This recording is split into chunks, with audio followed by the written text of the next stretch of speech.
मेरा घर गांव में पड़ता है, जहां पर मेरे घर के पास से ही एक नहर निकलती है। गर्मियों के दिनों में हम नहर में सुबह शाम को नहाने के लिए अक्सर जाया करते हैं। दोपहर में नहर में लड़के नहीं नहाते, तो हमारे पड़ोस की लड़कियां दोपहर में नहा लेती थी, क्योंकि लड़के उस टाइम वहां पर नहीं होते थे। इसी तरह एक दिन मैं घर पर बैठा बैठा बोर हो रहा था, तो मैंने नहर में नहाकर आने की सोची। दोपहर के समय में घर वाले सो रहे होते थे, तो मैं नहर पर नहाने आ गया। अभी नहाते हुए मुझे करीब 10 मिनट ही हुई होंगी कि हमारे पड़ोस की देसी लड़की वहां पर नहाने के लिए आ गई। उस लड़की का नाम मोनिका है। रंग से गोरी है और कमर पतली है बिल्कुल। उसके गुब्बारे बड़े संतरे के आकार के थे।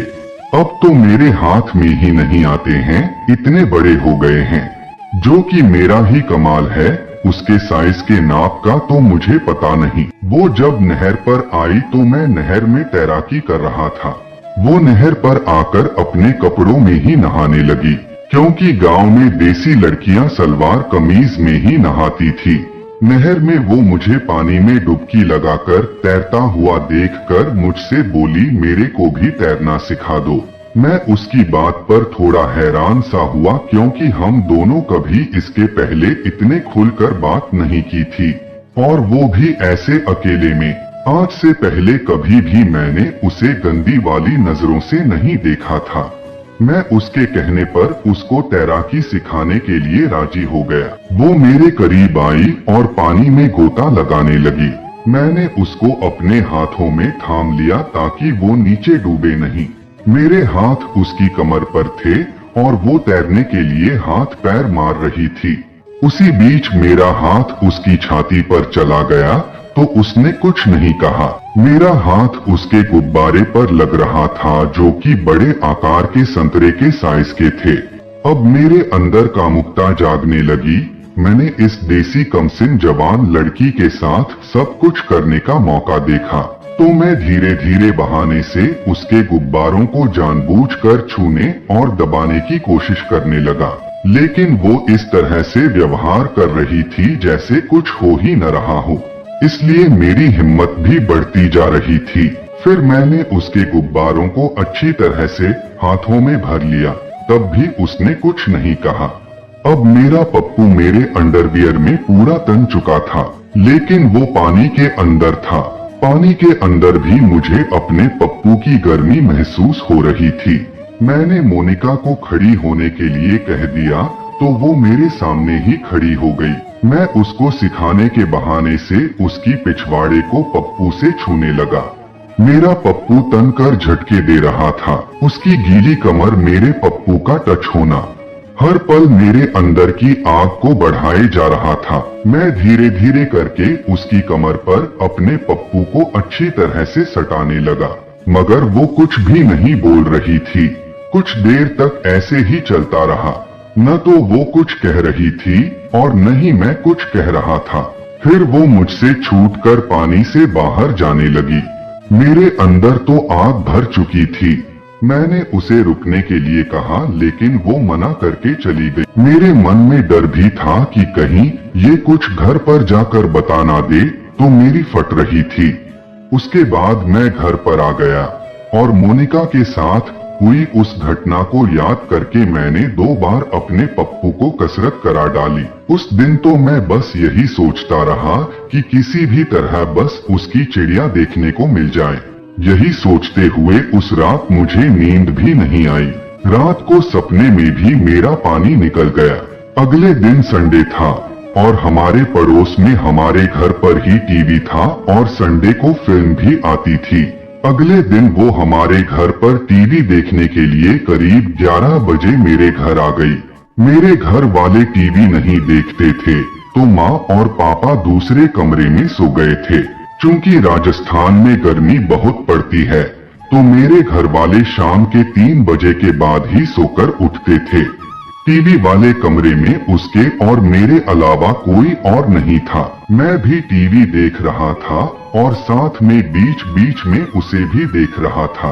कुछ देर बाद मैं यह सुनिश्चित करने के लिए उठा कि माँ और पापा सो रहे हों। मैंने माँ पापा को धीरे से देखा तो वो दोनों नींद में सो रहे थे। उसके बाद मैं उसके बिल्कुल पास आकर बैठ गया और धीरे धीरे एक हाथ से उसकी कमर पर फिराने लगा। उसने कुछ नहीं कहा तो मेरी हिम्मत बढ़ी। मैं अपने हाथ को उसकी कमर से होते हुए उसके गुब्बारों पर ले गया।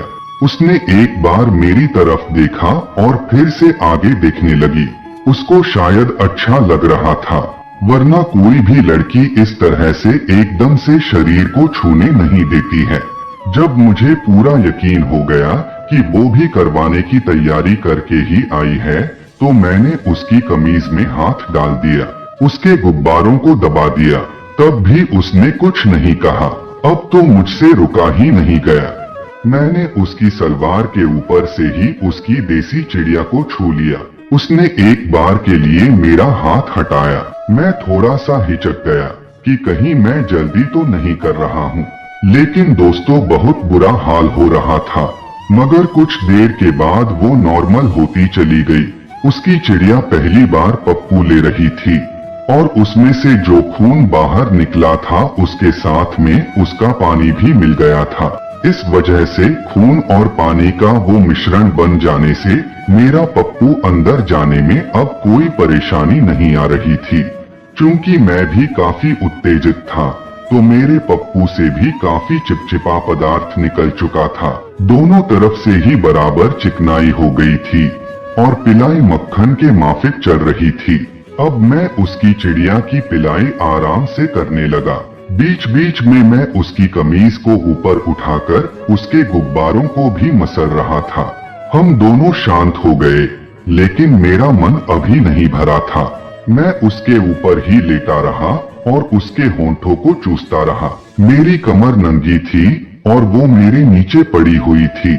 उसके होंठों को चूसते हुए मेरा पप्पू 10 मिनट के बाद फिर से खड़ा हो गया। मैंने दोबारा से करने के लिए कहा तो वो मना करने लगी।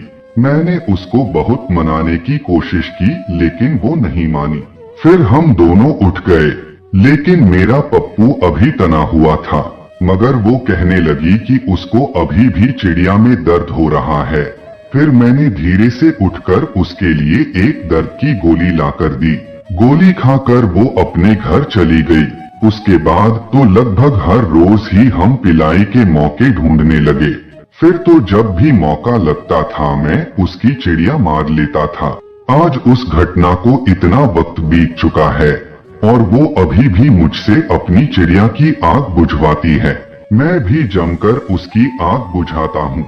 मैंने दबा दबा कर उसके गुब्बारों को काफी बड़ा कर दिया है। तो दोस्तों, ये थी हमारी आज की कहानी। उम्मीद है कि आपको पसंद आई होगी। आपका क्या कहना है इस कहानी के बारे में कमेंट करके हमें जरूर बताएं।